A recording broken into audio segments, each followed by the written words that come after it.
I find myself lying face down in the middle of the road. My heart is pounding, I'm out of breath, I'm covered with dirt. And I roll over and I see above me the night sky and about a dozen faces looking down at me. About 36 hours before that, I got on a bus in Kabul to go through the Khyber Pass into Pakistan. Now the Khyber Pass is enormous. The Khyber Pass is up there with Zanzibar and Timbuktu and Casablanca and Gagadin. I mean, it's even to a post-teen, geographically, historically challenged American hippie. It's big.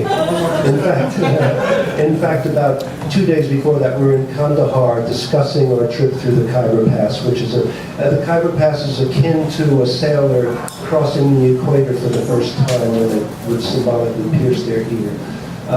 So the Khyber Pass, we had talked about it for weeks before, all the way from Istanbul overland, and one of the conversations went like this: the Khyber Pass.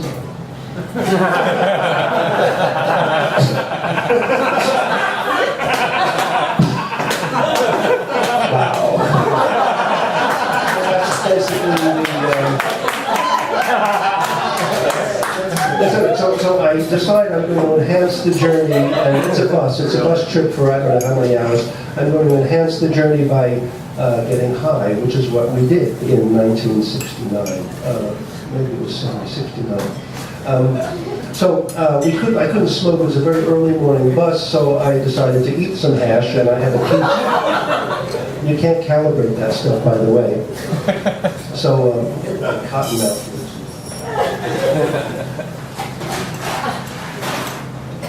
Your hands are supposed to shake when you do this.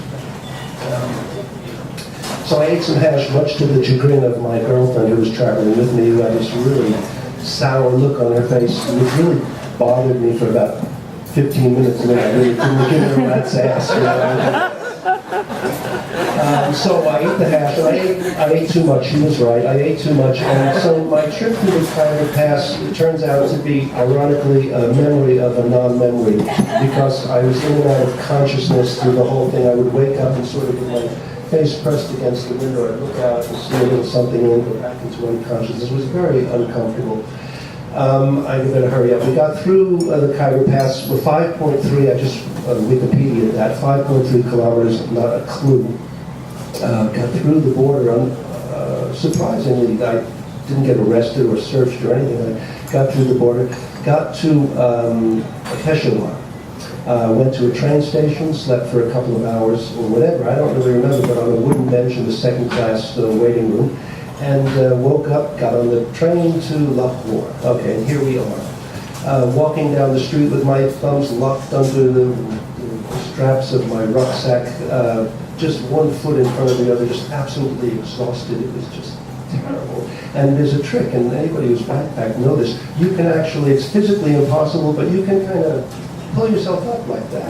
And you're right, you know, and then you kind of lay down, you can, so anyway, I was doing that, looking for a place to stay, and all of a sudden there's a scream, this loud scream, and I look to my right, and my girlfriend, something is smashing off the side of her head.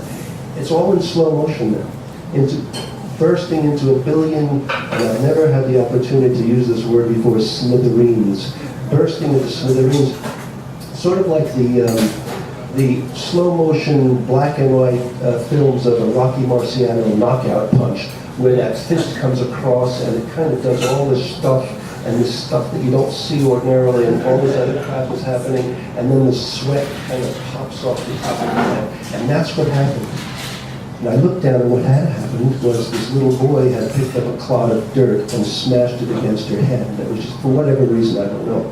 Well, instinctively, I dropped my pack and I just ran after him. And I ran as hard as I could, and I reached out, and I took one final leap to catch him, and I missed. Thank God I missed. I would have slapped him or yelled or done worse, and I would have probably been killed, which is something you don't want to happen to you, because when people murder you, they don't really have your best interests in mind. And they really want to hurt your feelings, you know. So I luckily, but there I am. I stand up. of breath, and there are the 12 faces that were around me, lined up in front of me, absolutely stoic, looking at me like this, and I don't know what I looked like, but it was... Now, in extreme moments, we're given glimpses of what? Clarity. And all of a sudden, I was outside of myself, and I was looking down, and I see this guy over here, and he wants to feel safe. He's frightened. He's had his horrible experience. He's tired. He's whatever he is. And what he wants more than anything in the world is for someone to come across and say, "Are you okay?"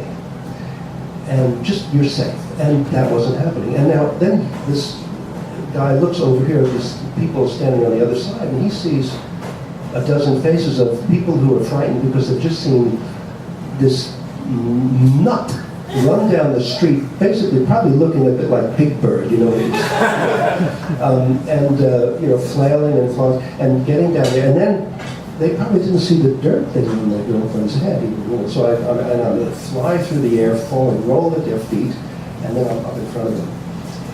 So now, as a witness of this, even at a young age, I think I was 20 or 21 at the time, I'm gifted with this understanding that I have the ability through this insight to defuse the situation. I have it's within my grasp because I understand it, I'm clear. So I stand up and they're looking at me, and I say, I reach way down to that thing, that really deep understanding, and I look at them and I go, "Pakistan, no good." And now my New York is coming out.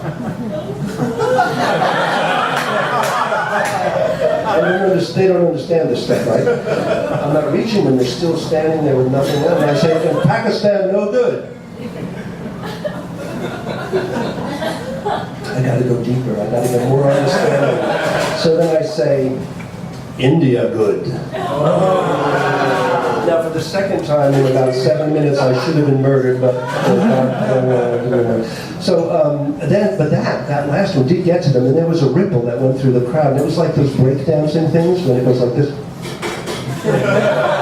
That, and all of a sudden I see these faces, and one guy is the ad hoc appointee of the group to find out. He reaches, steps forward a half step, and he goes, "Nay, Pakistan good. India no good." So judging from the caliber of our entry into this conversation, I saw there wasn't a lot of hope for it. And besides, I looked at the road and my girlfriend was up there with another crowd around her. And I kind of just dumped it. I was a mess. I really emotionally everything. I go up the street and you're protected by a shield of hate. Or not hate isn't the word, but just confusion, whatever. People kind of back off and they let you through. And so I walk through this crowd, and there she is, and she looks at my face. And I see that her face is reflecting what she sees here, and it's awful. It's a bad moment. It's not good. And I said, "Now, what can we do?" It's not even a thought process. What can I do? Didn't enter into it. It was just this moment of surrealism. And this old man, who was probably younger than I am now, by the way, this old man with rings on his fingers, no, bells on his fingers, started to dance around us. So he looked like a sadhu with dreadlocks, and he was dressed in rags. And he started to dance around and chant and smile and laugh. And two little boys that were with him started to do the same and followed in a circle and turning and having such a wonderful time at my expense. And then all of a sudden, through the crowd comes the man and she goes, "Hey man, you want to smoke some dope?" My Puerto Rican pusher from the Bronx. How did he get here? And I said, no, I just want to sleep. I just need to sleep. And then these two very clear black eyes came through the crowd, and they said, "Come with me." Excuse me.